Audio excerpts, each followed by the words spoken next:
Hi guys, my name is Emdee Tiamiyu and they call me the King of Motivation. I'm super excited that you are a part of this conference today, the ZeroToOne Conference 2019. Like, I strived so much to try to be here, but somehow I can't. So here is my message for you. Today I would be talking to you majorly about clarity. Clarity sits in the center of the theme of this conference, which is finding or unleashing your killer idea. You see, everybody needs to go through that process before they can become somebody. As a professional M&E consultant and a motivational speaker, the major thing that I do is to help people find meaning out of life. I was born to help a billion people do more, be more, and fulfill their destinies. And there's no how I can ever achieve that if people don't get clear on their goals. So by the end of this video, by the end of you listening to this, there's something small that's going to change about you.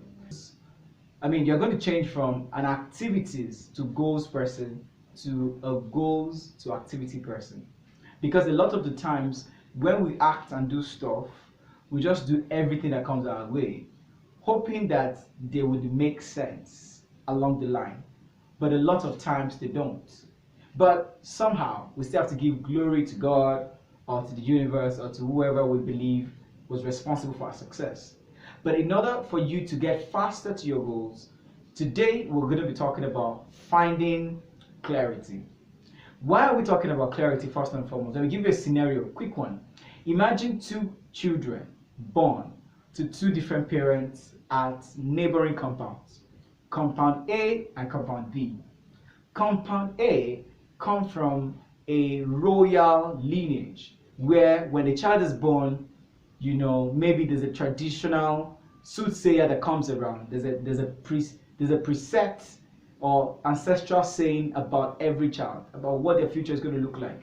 Consider it like a zodiac sign.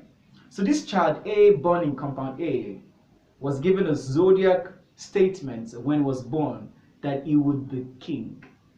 Are you following? He would be king when he becomes an adult. Child B in compound B has nothing like that. Child A, because of this zodiac statement or prediction, definitely has some clarity about what the future is going to look like. All things being equal, if that was going to be correct, you can tell that it affects the school he goes, the kind of places they take him to, the kind of food he eats, and the kind of friends he makes all of his life. So he's acting from the final goal through the activities. The other guy who has no statements, that doesn't mean he's not going to make sense out of life. It just means that it's going to take more time finding where he's going because he doesn't really know. So he just does everything that comes his way. He joins all kind of gangs, he joins all kind of groups. He does everything that's possible for a child his age to do because there is typically no direction. So finding clarity is a very tough job. It's about baselining. It's about asking the annoying, the freaking questions about life. It's about asking yourself, what exactly is in life for me? So before I tell you how to find your clarity, because I don't want to take your time today, I really wish I am with you in body, right in this room, but you actually can feel my spirit, I believe. Yes. So if you want to understand clarity, this is the first thing about it. Number one is clarity helps you to live an efficient life. An efficient life is a life that makes sense, a life that is directed. For example, John C. Maxwell said that when purpose is not known, abuse is inevitable. So an efficient life is a purpose-driven life, a life that has direction. And so when you have clarity about your goals, about where you're going, it makes life absolutely efficient. You're running at your best. Am I making any sense? Even when you feel tired, you know that you are clear about what you're doing. That's the very first thing clarity helps you do. Number two is clarity helps you get there faster. Ask me why and how. I'll tell you. Now, if you know where you're going, your journey is short. If you know how to get there, your journey is shorter. If you could get someone who would help you get there or hold your hand, you pretty much don't have a journey. So people who have clarity sorted out are people who know where they're going. So they have a very short journey. And there's this thing I say to people, and you may want to write this down, that no matter how fast you're running, if you are running in the wrong direction, you would never get to the desired destination. I'll take that again. No matter how fast you're running, if you're running in the wrong direction, you will never get to the desired destination. Logical, right? There's a race from Ibadan to Lagos. Everybody's taking off on little speeds. Then this guy, with all of the energy, start to take off, but he's facing the way to Ilorin. Ladies and gentlemen, let him go another 2 years. He would not get to Lagos. But if you go one step at a time, even half of a step at a time, guess what? It may take you longer, but because you're clear about where you're going and you're on it, what happens? You will eventually get to the desired destination. So no matter how fast, so it's all about speed. Living a life with clarity helps you understand that speed isn't everything. Speed isn't the measure of success. Clarity and direction is king. So those are two things. One, it helps you live an efficient life. Two, it helps you get your goals and your destination faster. Number three is that it gives you some sort of fulfillment. You see, there is this very special joy, an excitement that comes with the fact that you are actually on the right track. Have you ever felt like that? When you are doing what you need to do, no matter what the noise around you looks like, you don't get bothered. But beyond that, there's a joy that comes from inside you. It's just like cooking rice. You're hungry, but the smell of the rice, you already know when the rice is getting soft, and then you know when to add pepper to it. You know when to add vegetable oil to it. You know when to add all of those things. The rice is not served yet, but there's a fulfillment and joy that shows you that something is actually cooking. That is the benefit of living a life with clarity. Clarity is king. Clarity is everything. The last part of why clarity is important is you want to think about it like this. Clarity helps you overcome stress and depression. I already mentioned it, but let me just stress it again. Clarity helps you overcome depression. You see, we have a lot of suicide cases around the country today and across the world. Why? We can actually link it to the fact that people are judging their race with every other person's race. It's unfortunate. It should not happen. Your race is unique. You should run your race. You should fill your space. And you can't do those two things if you are not clear. You can't run your race, you can't fill your space when you're not clear about where you're going. And I'm going to tell you exactly how to find clarity. Yes? So it helps you overcome stress and depression because you are not overburdened. It's good that you look at your colleagues where they're going, you're happy for them, you know what they're doing next, but then it doesn't trouble you. It doesn't give you sleepless nights because maybe one of your mates already completed his master's, he has a PhD from Glasgow and all that. If that's not your lane, you're not bothered because you're actually on your lane. So clarity is king. One, it helps you live an efficient life, a purpose-driven life, so to speak. Two, it saves you time because you get your goals even faster, no matter how slow your pace is. Three is that it gives you a special feeling of joy and fulfillment because there are very few people in the world who actually walk with clarity. I tell you this, it helps you overcome stress and depression. So if you get this point clear today, you're going to become one of the very few people in the world who understand why they are here, for what reason, and what exactly they are working on. How in the world do you find clarity? You see, there's a lot of theory and strategies and all of that, but let me just break this down into 3 simple steps. SAP.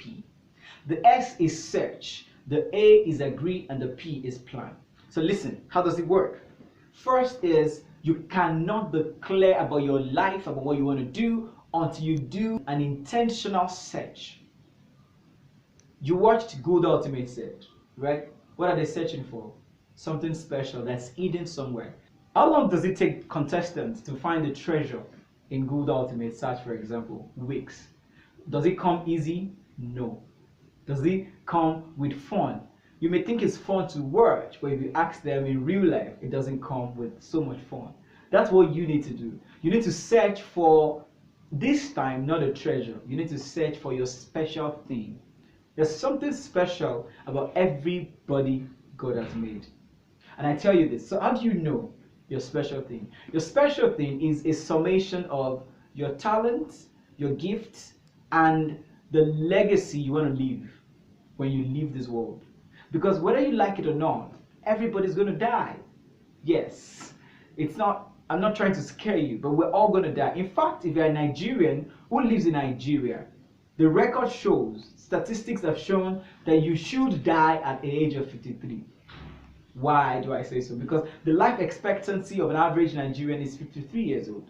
2016, World Bank report.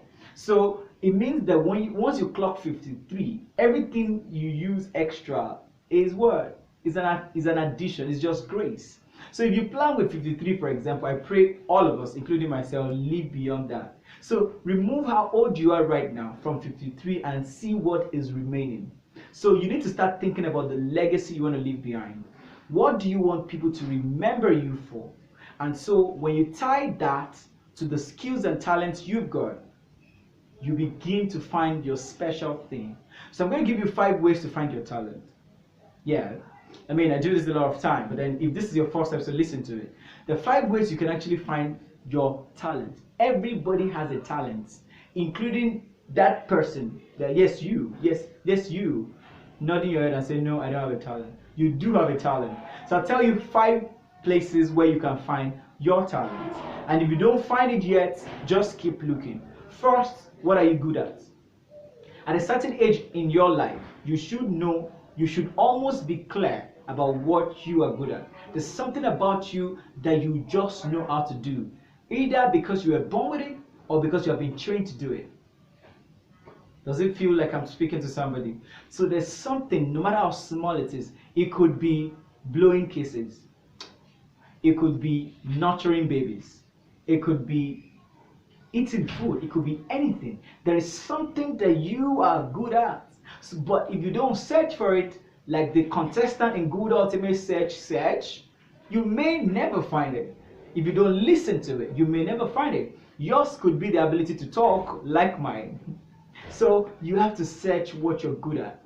Whether you were born with it or you were trained by courtesy of your journey through life to be that good. There's something you are good at. So that is one way to find what your talent is. The second way to find your talent is, what do people say you're good at? You see, a lot of times a lamp cannot see its own base. A lamp will light up the entire room, but a lamp cannot even see its own base. Sometimes you are very good at something, but you don't even know. So sometimes you need to look and listen at what people say you're good at. When you look at some people's WhatsApp status, they'll say, this is my friend, then she can dance for Africa. Now, the friend who can dance for Africa may not even know that she can dance for Oluyole Estate, for example. But the other people that are seeing her know that she actually can dance, not just for Oluyole Estate and Mokola and Bodija, but she actually can dance for where? For Africa. And so the second way to look for your special thing is, what do people say you're good at? Making number 2. Number 3 is, what did your parents leave in you? That's deep. I'll take it easily on you. What did your parents leave in you? What do I mean? When our parents are with us or when they leave us, they leave stuff for us. A car, an iPhone, a tablet, property, house, and all that. Some parents even leave companies behind for their children. But those are the things they left for them. I'm talking about stuff they left in you. These are intangible things. For example, it could be that your parents were so nice and kind to people. You probably want to look at that, and you naturally find yourself doing things that are kind to other people. It could even be that your great-grandparents Your grandmother, your great grandmother, or your great grandfather was a caregiver for the environment. He was the one who knew the medicine to use for that and that disease. And so everybody flocked your village compound.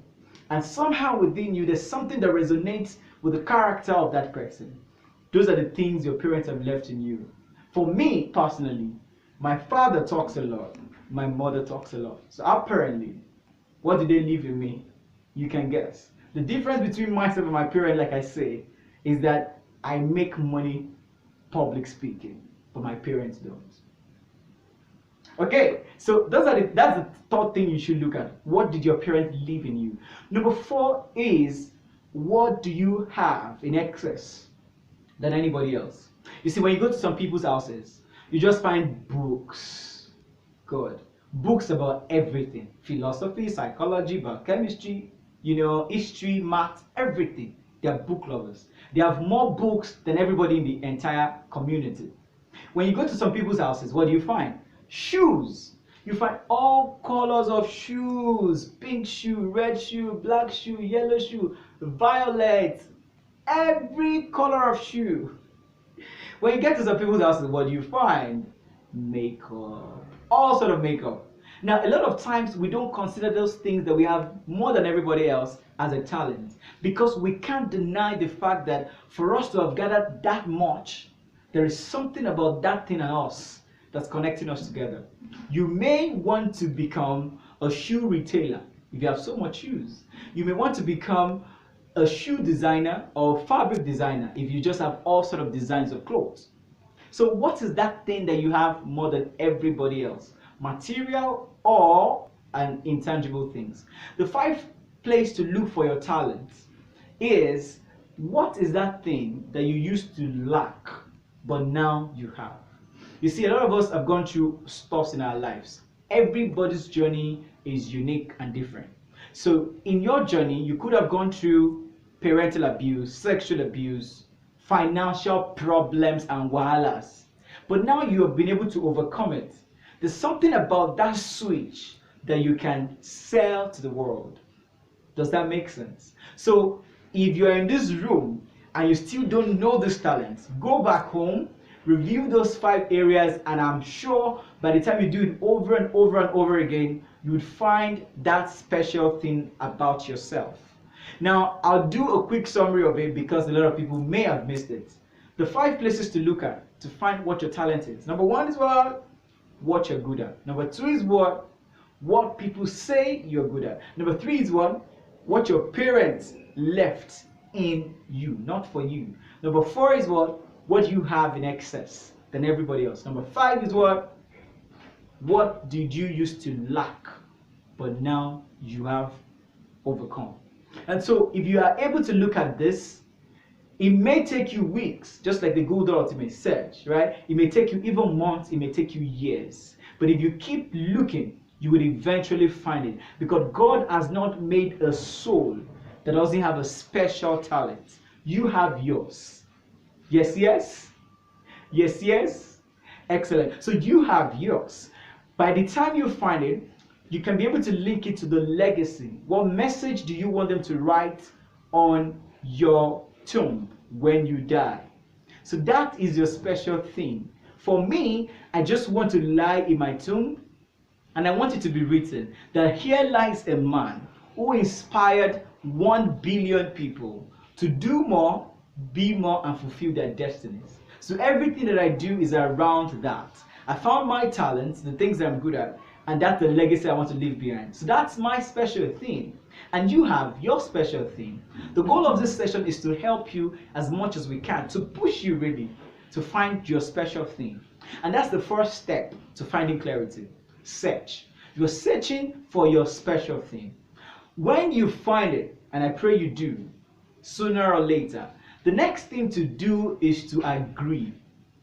Yes, yes? To do what? Agree. You see, agreement with your special thing, it's even sometimes a bigger hurdle than searching for it. Because by the time you find it, you may be blown off. What if it's something that doesn't make sense to the rest of your community? What if it's, something like maybe drinking palm wine? That is your own special thing. So what if it doesn't make sense? So you have to intentionally agree that this is your special thing and you are going with it anyways. Even though you need to take some time to agree and know that, you know what, this is me. You have to fall in love, madly in love with that person that is you. Yes? So you have to agree. A lot of us kill our future, our dreams, our life by doubting too much. Plenty of us are doubting Thomases. And unfortunately, we're not doubting the stock market. We're not doubting the federal government policies. We're not even doubting the weather report. Guess what we're doubting? God, ourselves. We're doubting every inch of ourselves. We are doubting everything good about ourselves. So you have to agree. You have to stop overthinking it. And so how do I do now? How do I now do? How do I now? So when I do this one, so what will now happen next? Forget about that. Just agree that this is you and you're going to do what is necessary to take it to the next level. The last part of finding clarity is to plan and act, the P part. You must now begin to let what you've found, what you've agreed with, influence your planning and your actions. Because now you know better. And if you know better, you should do better. If you know you're supposed to be an academic, you want to be a professor, that's what your clarity plan shows you, then you don't burn your time gossiping and doing all sorts of things that don't connect to that goal. If you want to be a tech scientist, you want to be the biggest thing in future technology in the next 10 years, you don't sit around, and play with people who are, banking on luck for their future. You go start studying, you go start making friends, you join technology hubs. You begin learning stuff online. Whatever it is your dream is, you need to plan according to that special thing that you found. Does that make sense? So that's the SAP. Finding your clarity in 3 steps. SAP. Search for it, agree with it, plan with it. Before I go, guys, I know you have a right to be motivated, but I want to drop an assignment for you, for those who care to do it.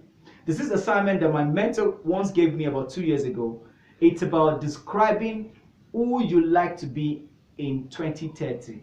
And this assignment will take you a little bit into the future and let you be able to retrogress and plan from today moving forward. So you're going to develop a document, open your Microsoft Word or whatever it is, or a sheet of paper, and describe a day in your life in 2030. 2030 from today is less than 11 years. Let's say 10 years, for example, right? Just to be a little bit more, because 2020 to 2030 is 10 years, and we're just smelling 2020, in front of us. So I want you to describe minute by minute. When you wake up in the morning, what time do you want to wake up? Do you want to wake up at 4:30 like Aliko Dangote does? Or you want to wake up at 5 a.m. like Mike Adenuga does? Whatever time you want to wake up, put it. And then what would you do after you've woken up? What time do you have breakfast? Who do you meet with? What do you do? What will a typical day in your life in 2030 look like? Do that document and feel free to send it to my WhatsApp if you've done it. I'm not giving you a timeline because this is a real life project. It could take you a day, it could take some people weeks, it could take some people months. But whatever it takes, please do it. Statistics have shown that only 3% of people who hear this assignment do it. But those 3%, they're going to get great value for actually doing it. I did mine some 2 years ago, and I cannot tell you how much it has influenced everything that I do. So if it doesn't make sense for my clarity, if it doesn't make sense for the goal and the plan, I don't do it. Yes. So I'm looking forward to receiving your updates. You actually can follow me on social media at Emdee Tiamiyu across all platforms: Facebook, Instagram, Twitter, and everywhere else. My phone number is 081-2636-2482. I look forward to meeting all of you in person, and I do hope you have a very amazing time at the ZeroToOne Conference. I'll see you again. You have a freaking right to be motivated.